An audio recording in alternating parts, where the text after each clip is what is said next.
Okay, let's dive right into this. Welcome, everyone. Today we have a truly fascinating explainer lined up for you. We're going to take Robinhood stock, ticker symbol HOOD, and run it through an absolute gauntlet, an intense, comprehensive valuation obstacle course. We're not just buying into the hype here. We're digging deep into the actual numbers to test this modern financial giant against some of the most rigorous investing frameworks ever created. Here's the roadmap for today. First, a quick snapshot of Robinhood. Then, we look through the Warren Buffett lens, the Peter Lynch lens, and the Benjamin Graham lens. After that, we'll hit some modern DCF and comparable valuation math, and finally wrap it all up with a synthesis and final recommendation. Let's jump in. Section 1. The Robinhood Snapshot. Before we enter the gauntlet, we need to establish our baseline data. Now, our anchor point today is $112.90. That's Robinhood's recent stock price. And the massive question we really need to answer is this price actually justified by the fundamentals? Let's take a look under the hood. When you look at their recent operating data, the sheer scale of this platform is staggering. They've got almost 28 million funded customers. Total platform assets have ballooned to $377 billion. I mean, that is a massive 48% year-over-year growth. Revenue hit $1.07 billion, up 15%, and they're actually turning a real profit now, pulling in $346 million in net income. This definitely isn't just that meme stock trading app anymore. They're maturing into a real financial powerhouse. Which brings us to how their brand is evolving. Analysts at Mizuho recently threw out this compelling hyperscaler thesis. Basically, they're arguing Robinhood is doing to retail finance what Amazon Web Services did to enterprise IT. Between expanding into 30 European countries, launching a new Ethereum Layer 2 blockchain, and racking up 4.3 million gold subscribers, Robinhood is rapidly mutating from a simple app into a sprawling global financial ecosystem. Section 2. The Warren Buffett lens. Let's evaluate those moats and margins exactly how the Oracle of Omaha would do it. Walking through Buffett's legendary quality checklist, Robinhood actually scores some surprising points. Economic moat? Well, it's strong. You don't just ignore 27 million users and that kind of sticky Gen Z loyalty. Earnings consistency? Improving rapidly. If we estimate their owner earnings based on recent positive free cash flow, their return on equity sits around a really solid 14.2%. Plus, their debt levels are totally manageable.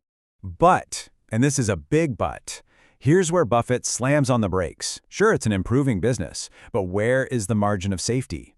At roughly $113 a share, with an annualized EPS of about $1.52, Robinhood is trading at a price-to-earnings ratio of around 74. For a classic Buffett value play, that sky-high multiple completely lacks his required margin of safety. So he'd probably admire the business, but he'd definitely pass on the price tag. Section 3. The Peter Lynch lens.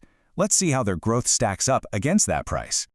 Now, Peter Lynch is famous for looking at the PEG ratio. If you're not familiar, PEG basically weighs a stock's price against its earnings per share and its expected growth. It's how he figures out if a really high valuation might actually be justified by high-growth realities. So let's run the numbers. Robinhood's PEG ratio comes out to 3.3. How do we get that? Well, if we take their forward growth rate, and let's be generous and assume 22% based on recent net deposit growth, and we divide that 74 PE by that 22% growth, you get 3.3. For Lynch, any PEG ratio over 1.0 is generally a massive red flag that a stock is overvalued relative to its growth. Now, Lynch would absolutely categorize Robinhood as a fast grower, and they've got a pristine balance sheet with over $5 billion in cash. But Lynch also loves to see heavy insider buying, which Robinhood currently lacks. Because the price so drastically outpaces their growth trajectory, the Lynch verdict here is a hold. The fundamentals are great, but that premium is just too steep to pull the trigger and buy. Section 4. The Benjamin Graham lens. This is our deep value check, and fair warning, Graham's metrics are notoriously brutal. Let's gamify this with a rapid-fire pass/fail on Graham's defensive investor checklist. Adequate size? Pass, it's massive. Strong financial condition? Pass, huge cash reserves. Earning stability? Fail, they've only just recently turned profitable. Dividend record? Fail, they don't pay one. Moderate price to earnings and price to book?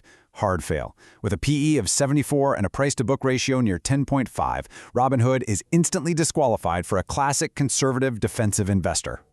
But hey, let's run the math anyway just to see. Graham's intrinsic value formula takes the square root of 22.5 multiplied by earnings per share multiplied by book value per share. Based on their recent equity, we're assuming an annualized EPS of $1.52 and a book value per share of $10.75. And the result is a staggering $19.17. It's a devastatingly strict number, but it brilliantly illustrates the clash of eras. It shows exactly how detached modern, high-growth tech valuations are from 1930s industrial hardware math. Graham wouldn't touch this stock with a 10-foot pole at current levels. Section 5, DCF and Comparable Valuation. Let's step out of the history books for a second and look at some modern Wall Street math. Here is how analysts actually build a base case discounted cash flow, or DCF model. It's 3 simple steps. First, we forecast the free cash flow, which will base on annualizing their net income to around $1.38 billion.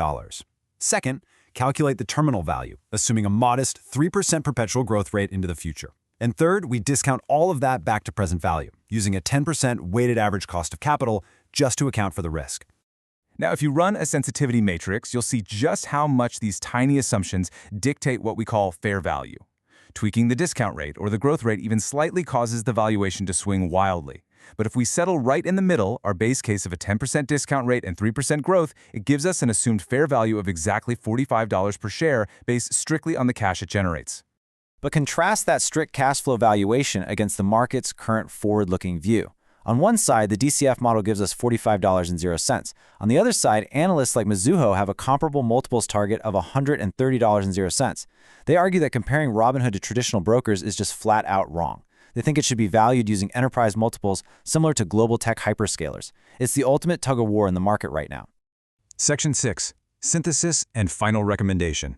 We've run the gauntlet, so let's take a look at the final scoreboard. When we synthesize all our frameworks against that current price of $112.90, the traditional metrics really struggle. Buffett says wait for a better price. Lynch says hold because the peg is too high. Graham is screaming sell with a $19 intrinsic value. Even our base case DCF is only $45. Literally, the only thing defending the current market premium is that forward-looking global hyperscaler comparables target of $130. So, impartially weighing this, the bull case for the super app is undeniably strong. You've got 27 million loyal users, global expansion, and wildly fast-growing features like event contracts. But the bear case? It's equally clear. You're looking at severe mathematical overvaluation based on history, heavy reliance on crypto market volatility, and a totally unproven adoption of their new L2 chain. Which brings us to our final verdict. The definitive stance right now is a hold. If you own it, you're sitting on a phenomenal growing business. But if you're looking to deploy fresh capital, you probably want to wait for a buy trigger closer to that DCF valuation of $45. I'll leave you with this final thought to chew on. The market is pricing Robinhood for its hyperscaler future, but the value gurus, they demand proof in the present. So, which side of that equation do you stand on? Thanks so much for exploring this with us, and as always, keep questioning the numbers.